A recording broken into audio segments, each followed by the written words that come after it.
Bonjour et bienvenue dans le deuxième épisode du podcast Les héroïnes du quotidien. Ici, on met en lumière ce que d'habitude on regarde pas, les mains invisibles, les soutiens discrets, les personnes qui agissent, tiennent et soutiennent souvent dans l'ombre.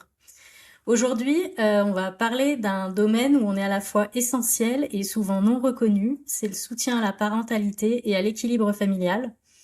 Mon invitée incarne parfaitement cette héroïne qui rayonne dans l'ombre. Céline, c'est la fondatrice de la Cordée parentale et elle aide les parents à trouver la clé pour leur propre équilibre. Pour remettre un peu de contexte, j'ai rencontré Céline à un événement en octobre dernier qui s'appelle le Bichot à Paris et c'est organisé par Aline Bartoli pour ceux et celles qui la connaissent. Donc j'ai rencontré Céline dès le premier jour et quand elle a vu mon post-it sur le mur des opportunités où j'indiquais chercher des femmes à interviewer, elle m'a envoyé un petit message et voilà, elle est là aujourd'hui. Céline, bienvenue dans Héroïne du quotidien. Merci. Euh, et pour commencer cet échange, est-ce que tu pourrais nous parler de toi, de qui t'es aujourd'hui, c'est quoi ton parcours et qu'est-ce qui t'a amené à créer la cordée parentale? Alors aujourd'hui, je suis coach professionnel certifié et home organizer. Et comme tu l'as très bien dit, j'accompagne les parents à trouver leur équilibre de vie, à la fois avec du coup une casquette plus mindset et une casquette plus pratico-pratique sur l'organisation individuelle ou l'organisation familiale, la gestion du temps, la charge mentale, le désencombrement du foyer.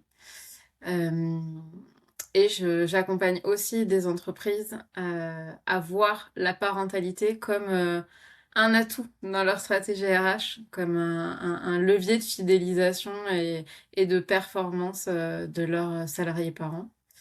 J'ai un parcours un peu atypique, j'ai envie de dire, parce que ce projet entrepreneurial est déjà ma deuxième reconversion. Euh, Même si finalement, dans ma carrière de salarié, dans les 15 ans que j'ai passé en tant que salarié, il y avait une continuité puisque j'étais chef de projet. En fait, je créais des produits. La reconversion, elle a eu lieu plutôt dans le secteur d'activité parce que j'ai d'abord travaillé dans l'édition, donc je créais des livres. Et après, j'ai travaillé dans l'assurance santé, donc je créais des complémentaires santé. Et donc, je suis passée du produit physique au produit impalpable, on va dire. Euh, mais tout en étant autour d'un point commun de coordination de tâches, coordination des intervenants sur le projet, gestion des deadlines, enfin bref, tout ce qui est lié à la gestion de projet. Et ce qui a été impactant dans la création de mon entreprise, ça a été mon premier retour de congé maternité, euh, où j'étais salariée que j'ai vécu de manière très violente parce que complètement désalignée.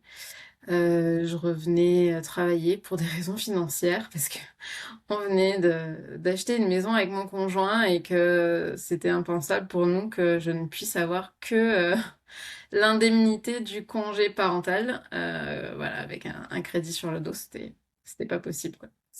Oui, et puis pour le Donc premier, j'avais en plus, il dure pas longtemps. Cette indemnité dure pas longtemps pour le premier bébé. C'est juste quelques mois. le congé maternité dure 16 semaines pour le premier et Mm. pour le deuxième enfant. C'est à partir Ouais. du troisième qu'il est rallongé. Alors moi, la chance que j'avais, c'était que dans la convention collective dans laquelle j'étais, il y avait un mois supplémentaire. Mais mine de rien, laisser son enfant à 4 mois, c'est quand même petit. Et reprendre pour des raisons financières faisait que j'ai très mal vécu ce retour. J'avais pas forcément envie de revenir travailler. Enfin, j'étais bien dans ma bulle maternité. Et, euh, et quand j'ai commencé à poser la question aux mamans autour de moi de est-ce que c'était que moi qui vivais ça comme ça ou pas, je me suis rendu compte qu'en fait non, pas du tout. Alors après, il y a plein de raisons différentes qui font que les mamans vivent mal leur reprise du travail, mais en tout cas, j'ai vu qu'elles étaient nombreuses à la vivre mal. Et donc ça a permis de cristalliser mon projet professionnel aussi. Intéressant. Ouais, je crois que on retourne toutes travailler la boule au ventre de laisser son bébé. Moi, pour moi, elles avaient 2 mois et demi à chaque Oui. fois et c'était pas facile. Et en même temps, je me voyais pas rester à la maison. Donc, bref. Du coup, ce podcast, il est fait pour parler de l'ombre et la lumière. Et toi, tu as un métier qui, aujourd'hui, est beaucoup orienté ombre. C'est-à-dire que tu vas, enfin, dans le, dans l'imaginaire collectif, euh, l'accompagnement parental, c'est un domaine où c'est souvent un accompagnement souterrain, euh, hyper discret, mais c'est tellement vital. Euh, Est-ce que tu pourrais, alors que ce soit aujourd'hui ou dans le passé, est-ce que tu as en tête un moment où tu te serais senti pas reconnu pour tout le travail que tu as fourni? Ça peut être en tant que mère, en tant que employée, en tant que coach maintenant. Voilà. Est-ce que tu aurais un souvenir, pas forcément désagréable, mais Eh ben, alors j'en ai un désagréable, mais en même temps, il a été désagréable quand je l'ai vécu, mais il a été un tremplin en fait vers ma vie entrepreneuriale. Donc tu vois, je le vois plus du tout comme quelque chose de désagréable, mais j'ai été victime de harcèlement moral dans une précédente entreprise. Et donc oui, là, clairement, la situation d'invisibilité, je l'ai très bien vécue. Enfin, très bien. Je veux dire pas que je l'ai bien vécu, mais je tu l'as l'ai... vécu. Ouais, je l'ai vécu. Enfin, voilà, j'ai expérimenté ce que c'était que d'être invisible. Euh, et ça a été la première pierre, en fait, à mon projet entrepreneurial. Parce que ce qui me permettait de garder la tête en dehors de l'eau, c'était de ranger chez moi en fait. C'était à la fois améliorer mon cocon, parce qu'à ce moment-là, je vivais seule. Donc ranger, réorganiser, désencombrer, et je n'étais pas encore home organizer. Et justement, en fait, en lisant sur ça, sur le fait que ça me faisait du bien, je me suis rendu compte que c'était un métier. Et donc, c'est comme ça que j'en suis venue à me former. Euh, et, euh, et voilà, voilà, c'est la première pierre. Et après, le retour de congé maternité, du premier congé maternité, on va dire, a été la deuxième pierre. Donc, mon projet entrepreneurial, je l'ai fait en deux temps. D'abord, je me suis formée en tant que home organizer et ensuite, je me suis rendu compte qu'en fait, la manière dont j'abordais le rapport aux objets, comment on se sent chez soi, son rapport aussi à la consommation.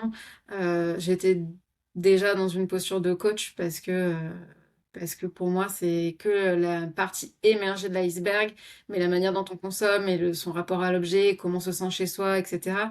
Ça veut dire beaucoup de qui est la personne, de ses valeurs, de ses besoins. Et en fait, là, bah, on commence à prendre de la hauteur et c'est ça le but du coaching. Ok. Et du coup, à l'inverse, d'ailleurs, il faut que tu m'expliques comment, en étant harcelé, tu étais invisible, parce que pour moi, ça va pas ensemble. Euh, on va dire que la situation de harcèlement enfin, j'étais pas invisible, mais a été le point de départ de l'invisibilité. C'est-à-dire Ok, qu'en fait, après, par, euh, par souci de ne pas faire de vagues, les autres personnes qui étaient dans l'équipe, en fait, t'ont mis de côté et... ouais, ouais, c'est ça. Ok. J'ai Et vécu une sorte de mise au placard, en fait. ok. La solidarité en tant que salarié, c'est tellement surfait. Bref. Ça dépend des équipes. Ah, c'est souvent, enfin, pour l'avoir vécu aussi, pas côté harcelé ou quoi que ce soit, mais pour d'autres, euh, souvent, on, on préfère faire profil bas et ne pas défendre la personne qui a le problème pour garder son job. Voilà, c'est bien souvent comme ça. Et du coup, au contraire, est-ce qu'il y a un moment où tu t'es senti rayonnée, mise en valeur, voilà, vraiment, t'étais en pleine lumière. C'est marrant parce que j'ai aussi un exemple dans la même entreprise. Alors ça s'est passé avant la situation de harcèlement. Mais c'est ça qui m'est vraiment venu à l'esprit quand j'ai lu les questions que tu m'avais envoyées. Cette entreprise-là avait mis en place un challenge de l'innovation où tous les employés pouvaient participer. Et donc, il y avait comment dire, un écrémage au fur et à mesure des semaines des projets qui continuaient d'avancer, etc. Et le projet que je défendais avec deux autres personnes de l'entreprise est arrivé dans les 10 premiers projets, enfin en fait dans les 10 projets, comment dire, en shortlist quoi, Ok. pour pitcher devant le CODIR. Et donc je me suis retrouvée seule à pitcher devant le CODIR notre projet. Et c'était à la fois hyper stressant parce qu'il y avait quand même 10 personnes dans le CODIR. À ce moment-là, je ne crois que des hommes en plus. Alors, ça n'avait rien à voir avec la parentalité, hein, le projet, hein. C'était vraiment dans le cœur de métier dans lequel j'étais. Mais voilà, le fait de pitcher devant le CODIR a été stressant et en même temps un super challenge, hyper stimulant. J'ai adoré. Ça a duré, je sais plus, 1 minute 30 ou 2 minutes. C'était assez court, mais j'ai vraiment beaucoup aimé. Et je retrouve cette énergie maintenant dans les conférences et les ateliers que j'anime, puisque ça fait partie des missions que j'ai avec la cordée parentale, soit auprès de particuliers, soit auprès d'entrepreneurs. Et donc pas forcément que des sujets liés à la parentalité, mais il y a toujours des liens avec la parentalité, mais surtout beaucoup autour de la gestion du temps, de la charge mentale et de l'organisation en fait. Voilà. Et tout à l'heure, je te parlais de l'image collective qu'on peut avoir sur tout ce qui est parentalité, organisation et autres. Est-ce que tu as quelque chose qu'on projette sur toi qui est complètement faux? Par exemple, pour ma part, je suis bras droit d'entrepreneur, je structure, je suis hyper rigoureuse et tout le monde pense que chez moi, c'est des boîtes de partout, tout est carré, tout est machin. Alors que j'ai deux enfants de 7 et 8 ans, autant te dire que rien n'est carré et c'est un bordel monstre. Est-ce que toi, t'as quelque chose qu'on dit, bah tiens, Céline, elle fait ça, donc elle est comme ça. Alors que c'est pas du tout vrai. Oui, oui, je pense qu'on projette sur moi un trait de caractère qui va être à l'inverse de ce que moi je montre. C'est-à-dire que on dit beaucoup de moi que j'ai du caractère, que voilà, j'ai un tempérament du Sud, je viens de Marseille à la base, donc j'ai un côté impulsivité où je vis ce que je dis ce que je vis, enfin, voilà. Euh, et effectivement, il y a beaucoup de choses dans mon parcours professionnel et personnel qui montrent que bah, voilà, j'ai une certaine force et j'ai une résilience et j'avance malgré les épreuves, etc. Mais c'est aussi une carapace. C'est-à-dire que oui, ok, j'ai peut-être de la force, je puise dans mon caractère et j'avance. Et en même temps, ben, en fait, derrière ça, il y a une grande fragilité. Il y a une estime de soi qui est pas forcément toujours au beau fixe. J'ai énormément besoin de signes de reconnaissance, de valorisation. Et ça, en fait, les gens le savent très, très peu. Elle a confiance en elle, machin. C'est ça. On sait que tout le monde a confiance en toi et que, enfin, que t'as confiance en toi et que du coup, t'as besoin de personne pour avancer alors que c'est pas forcément vrai. Maintenant, justement, c'est pour ça que je te parle de force de caractère. C'est parce qu'en fait, j'ai confiance en moi et là-dessus, il n'y a pas de problème parce qu'en fait, la confiance en soi, c'est la capacité à faire. Mhm. La faille, elle est au niveau de l'estime de soi, où là, c'est Ok. l'amour qu'on se porte. Ok. D'accord. Mhm. À creuser de mon côté. Euh, et du coup, comment tu fais, parce que c'est, encore une fois, c'est l'image qu'on a des gens qui agissent dans le domaine parental. Euh, on a toujours l'impression que vous n'êtes pas forcément mis en lumière, que vous gagnez pas votre vie, enfin voilà, que je trouve qu'on a une mauvaise image, pas dans le sens négatif, mais on voit pas forcément tout ce que vous pouvez apporter. Euh, du coup, comment tu fais pour justement te rendre visible, si tu as envie de te rendre visible, parce que tout le monde n'a pas forcément envie, mais comment tu fais ouais, pour te rendre visible? Est-ce que tu préfères mettre tes clients plus visibles que toi? Comment tu gères ça? Pour rendre visible, je prends la parole au maximum dès que je peux, que ce soit sur les réseaux ou, tu vois, lors d'événements où je vais rencontrer de nouvelles personnes ou alors des événements où moi-même j'anime. Euh, mais c'est pas moi que je mets en lumière, ça va être justement les problématiques de mes clients. Moi, je cherche pas à être visible pour être visible, tu vois. Enfin, alors, je cherche à être visible par mon expertise parce que j'ai besoin que mon entreprise soit pérenne. Mais juste visible pour être visible, ça m'intéresse pas, moi. En fait, ce que je cherche vraiment à rendre visible, ce sont les problèmes de mes clientes. Ça va être et à la fois les problèmes de mes clientes, donc plutôt en situation individuelle, mais de montrer que ces situations individuelles sont aussi le reflet d'une société et donc le reflet d'une mentalité collective. Donc moi, je parle beaucoup du plafond de verre pour jouer avec l'expression sur le plafond de verre. Je parle beaucoup de la charge mentale parce que même si maintenant les pères prennent de plus en plus de place dans la gestion des enfants, la logistique de la maison, etc., il y a quand même une partie du cerveau féminin bah, qui est différente de la partie du cerveau masculin, l'anticipation et la planification. C'est moins des choses qu'on rencontre spontanément chez les hommes, ce qui fait que la charge mentale pèse quand même énormément sur les femmes. Cette période aussi du retour au travail après un congé maternité, j'essaie d'en parler au maximum parce qu'en fait, c'est vu par beaucoup comme un retour à la normale, mais ça ne peut pas être un retour à la normale puisqu'en fait, c'est une nouvelle vie. Il y a une nouvelle personne dans la famille, en fait, soit un premier enfant, soit un nouvel enfant, mais bref, la structure familiale n'est plus la même.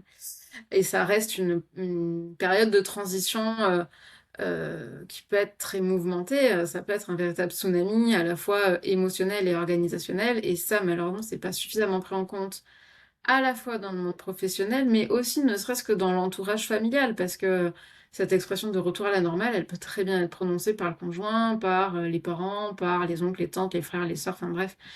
Donc il y a aussi un travail de démocratisation dans la sphère personnelle. Donc voilà, c'est tous ces sujets-là sur lesquels j'essaie au maximum de mettre le projecteur parce que j'ai envie de pouvoir participer à l'évolution des mentalités.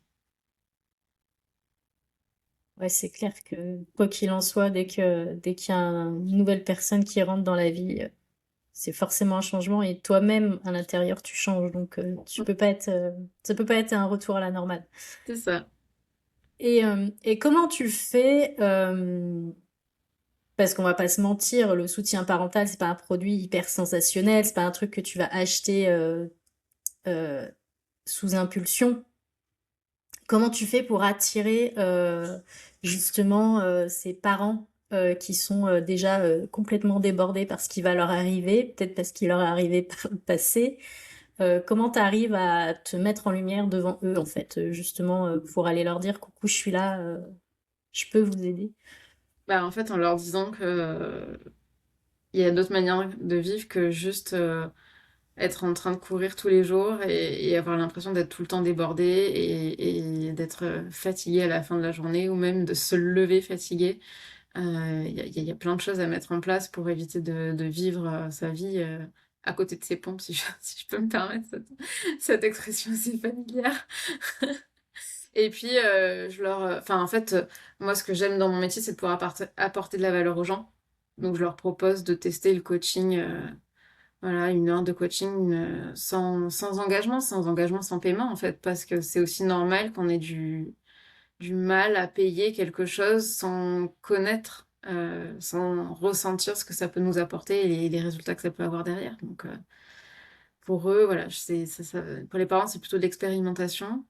Leur montrer que je vis aussi ce qu'ils vivent et qu'il y a des solutions pour en sortir. Et puis pour les entreprises, alors là, pour le coup, c'est très terre à terre, hein. C'est montrer qu'en fait, il y a un ROI et que et que c'est pas en mettant en place du coaching au retour de congé maternité, par exemple, où ils vont se dire, ah, mais c'est un sujet hyper perso. Oui, mais en fait, si ta salariée, elle est là physiquement, mais qu'elle est pas là dans sa tête parce que elle vit mal la séparation avec son enfant, ou alors il y a un problème de mode de garde et voilà, elle sait pas si le lendemain elle pourra ramener l'enfant au mode de garde, enfin bref, n'importe quelle problématique. Bah, concrètement, elle est pas productive.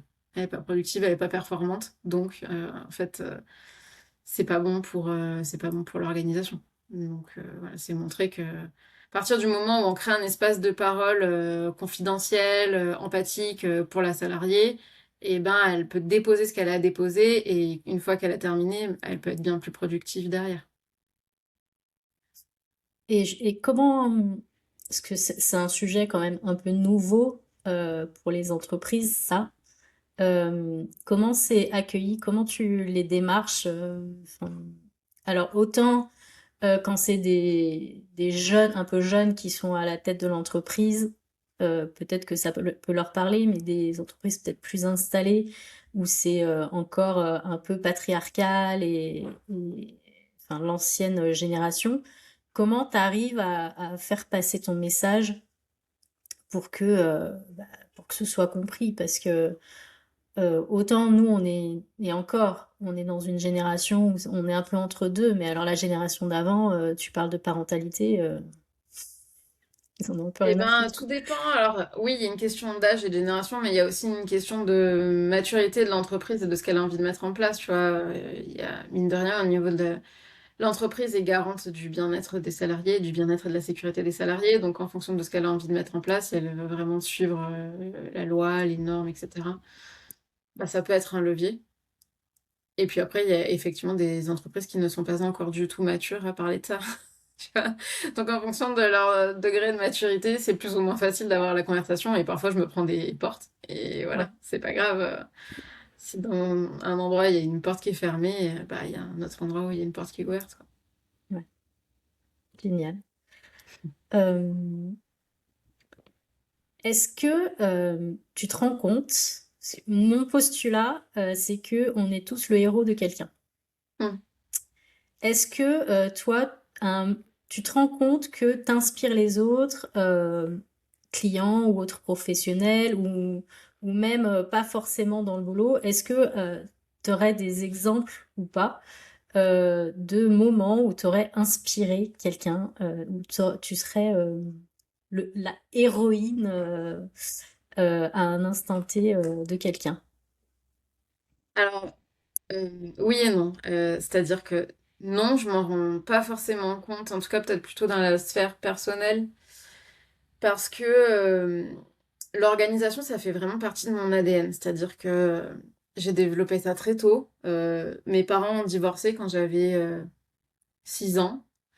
Et ils étaient chacun dans une ville pas très loin. Donc je pouvais faire une semaine chez l'un, une semaine chez l'autre. Et donc en fait, chaque fois, je devais organiser mes... J'avais des vêtements dans les deux maisons, mais mes affaires de cours, tu vois, ou des trucs que j'aime bien. Enfin, j'avais pas forcément tout en double. Donc à chaque fois, il fallait que je trimballe des affaires. Et je pense que de là est née vraiment ma capacité à m'organiser, à anticiper, à planifier, etc. Mais je l'ai vécu longtemps comme une honte. Parce que ce que mon entourage me renvoyait, alors plutôt mon entourage amical, c'était de la rigidité. Parce que j'étais organisée et que j'anticipais, eux, ils voyaient ça comme de la rigidité. Parce que j'avais l'habitude, parce que j'en avais besoin, de me coucher à 21 h le soir. Ben, j'étais rigide, j'étais pas très flexible parce que s'il y avait une soirée, parfois je disais non, mais parce qu'en fait, je voyais bien plus mon intérêt de me coucher que de participer à la soirée. Je dis pas que je sortais jamais, mais voilà, il y avait des jours où non, je ne sortais pas, enfin bref. Et, et du coup, je suis désolée, mon PC vient de... L'écran d'à côté vient de sauter, donc j'ai été perturbée par le message. Désolée. Euh, Maintenant, je commence à m'en apercevoir avec, avec les retours de mes clientes, avec les avis qu'elles me laissent, ou ce qu'elles peuvent me dire en séance, du bien-être que ça leur a apporté les séances. Donc je me rends plutôt compte comme ça. Et après, je sais qu'il y a une copine où je suis un peu son héroïne parce que à chaque fois que je la vois, elle me dit, mais tu te rends pas compte de tout ce que tu es capable de faire dans ta journée, dans ta semaine, dans ton mois ou dans ton année. Enfin bref, elle me fait elle-même prendre du recul sur ce que je suis capable d'accomplir, tu vois, sur une période de temps donnée. Et c'est vrai que moi, je suis plutôt toujours dans la course en avant de OK, ça c'est bon, c'est fini, c'est fait. Allez, c'est quoi l'étape d'après, quoi. La liste à checker. Ouais. Et est-ce qu'il y a quelque chose que tu as fait ou que tu fais dont tu es fière, même si personne ne l'a vu ou su? Mm. Alors, pour le coup, si, il y a quand même ce à quoi je pense, il y a deux personnes qui l'ont vu, enfin deux personnes, plus que deux personnes, mais et notamment cette amie-là. Sinon, je suis fière, là, sur les dernières actions mises en place, ça a été l'allaitement de mon deuxième enfant. Donc maintenant, il a 16 mois et je l'ai allaité jusqu'à 14 mois. Et c'était pas du tout gagné d'avance parce que on ne sait pas pourquoi, il me faisait vraiment très mal sur un sein.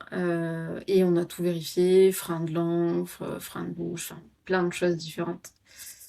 Et donc pour ça, j'ai quand même fait avec lui en plus de 3 mois, plus de 1000 kilomètres de... Ouais, plus de 1000 kilomètres pour les rendez-vous médicaux. Ça faisait à peu près 45 heures de rendez-vous médicaux. Ah oui. Parce que Quand il était je l'ai emmené petit voir... encore? Pardon? Quand il était tout petit petit? Ouais. Bah, entre ces 2 mois et 5 mois à peu près. Ouais. J'ai attendu 2 mois. Alors, j'avais quand même déjà vu une consultante en lactation, mais bon, tu sais, quand ils sont tout petits, on te dit toujours, ouais, peut-être qu'il s'est pas très bien tété, on va Ouais. attendre de voir comment ça évolue, blablabla. Bref. Bon, ça évoluait pas du tout dans la bonne direction, donc je l'ai emmené voir ostéo, chiro, kiné, euh, et aussi orthophoniste parce Pour que aider. bah, pour rééducation de la succion, etc. Enfin bref, le D'accord. pauvre, quoi, t'imagines. Et dont une chiro qui était spécialisée dans les freins de langue pour les nourrissons, etc. Et qui est à un peu plus d'une heure de route parce que moi je suis située à Lyon et cette spécialiste était à Saint-Étienne. Donc je suis allée jusqu'à Saint-Étienne pour voir cette spécialiste. Et on avait même rendez-vous chez un chirurgien dentiste spécialisé pour les nourrissons, où, quand on était sur l'hypothèse du frein de langue, elle était, alors, elle était dans l'autre direction, elle était dans l'Ain. Je crois que c'est l'Ain, oui, Bourg-en-Bresse, je crois que c'est l'Ain. Ouais. Et pareil, il y avait eu plus d'une heure de route depuis la maison pour aller là-bas. Bon, finalement, on a diagnostiqué que c'était pas un frein de langue, donc j'ai annulé le rendez-vous, mais j'étais quand même prête à faire Mm. beaucoup de kilomètres. Et donc à la fois là-dessus, sur la fierté, et aussi parce que mine de rien, j'ai eu mal quand même jusqu'à 7 mois, mais j'ai continué, et du coup je suis super fière d'avoir pu l'allaiter 14 mois. Bravo. Je n'ai même pas Voilà. allaité une seule minute. Donc bravo. Ouais, mais tu vois, c'était quelque chose qui était hyper important dans mes valeurs, et quand je te disais tout à l'heure que j'avais besoin de signes de reconnaissance, en fait c'était un signe de reconnaissance d'une certaine manière parce que c'était appartenir au groupe des mamans allaitantes, tu vois. Mm. Enfin, à la fois, c'est important pour moi qu'il ait mon lait et pas un truc industriel sur sa première année de vie. Et en même temps, ça me nourrissait moi aussi, en fait. Ok. Génial. Euh, merci pour tout ce que tu viens de nous partager. Euh, J'aime bien poser la question, ma dernière question, qui est si je devais tendre le micro à quelqu'un d'inspirant ou qui t'a inspiré à un moment de ta vie, à qui est-ce que tu aimerais que je tende ce micro? Ça peut être quelqu'un de connu, de pas connu, quelqu'un de vivant, de passé. Euh, Est-ce que tu penses à quelqu'un? Ah bah, je pense à toutes mes clientes, en fait. Tu vois, je pense à toutes les mères qui travaillent, qu'on n'écoute pas, ou on dit oui, c'est bon, la charge mentale. Ouais, non, mais en fait, viens voir ce que c'est concrètement dans le quotidien, quoi. Tu vois, les mamans qui jonglent, les mamans qui se lèvent la nuit, celles qui gèrent 1000 choses bah, dans l'ombre. Enfin, voilà, et qui pourtant, en plus, elles se demandent si elles font toujours assez, quoi. Enfin, je trouve que c'est ça le pire. Donc, je trouve que leur voix serait très, très précieuse parce qu'elles méritent de participer à ces conversations-là. Et c'est pas parce qu'elles sont pas connues ou qu'elles n'ont pas un métier particulier ou quoi que ce serait pas pertinent de leur tendre le micro.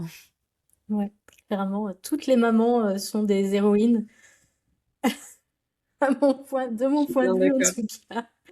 Peut-être parce que je suis aussi une maman, mais ma mère était une héroïne, ma grand-mère en était une, donc ouais, clairement, toutes les mamans. Les papas aussi, mais dans une moindre mesure quand même. Ou alors disons qu'ils ont peut-être moins de mal à se saisir du micro. Oui, c'est vrai. Merci Céline pour ce Je t'en joli prie. moment. Euh, J'espère que tu as passé un bon moment Oui. aussi. Où est-ce qu'on peut te retrouver si on veut en savoir plus sur toi, sur l'accord des parentales? Ouais. On peut me retrouver alors sur mon site internet, l'accorddesparentales.fr, sur Instagram aussi, et sur LinkedIn. Alors là, pour le coup, avec mon prénom et mon nom, Céline Van Orenberg. Ok. Je mettrai tout dans la description parce que je n'ai pas pu le prononcer, je l'avoue, mais je saurai l'écrire. Merci encore Céline et à bientôt pour un nouvel épisode.